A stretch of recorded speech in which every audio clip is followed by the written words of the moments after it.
சென்னை சைதாப்பேட்டையில் 11ஆம் வகுப்பு படித்து வரும் மாணவனை மதுபோதையில் வந்து கத்தியால் வெட்டிவிட்டு தப்பி ஓடிய 10 சிறுவர்களில் 3 போலீசார் கைது செய்து விசாரணை மேற்கொண்டுள்ளனர். பள்ளியிலும் ஏரியாவிலும் யார் பெரியவர்கள் என்பதில் முன் விரோதம் இருந்து வந்ததாகவும், தண்ணீர் கேன் போடும்போது சிறுவன் தனியாக சிக்கியதால் பைக்கில் கும்பலாக வந்த சிறுவர்கள் கத்தியால் வெட்டிவிட்டு தப்பி ஓடியதாகவும் போலீசார் தெரிவித்துள்ளனர்.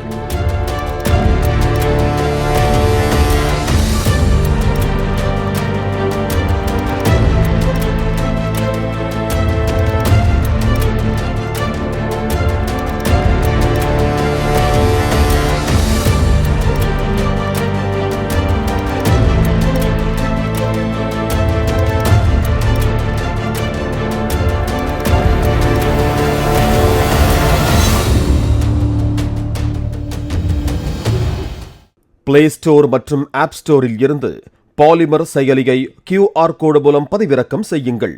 செய்திகளை உடனுக்குடன் பெறுங்கள்.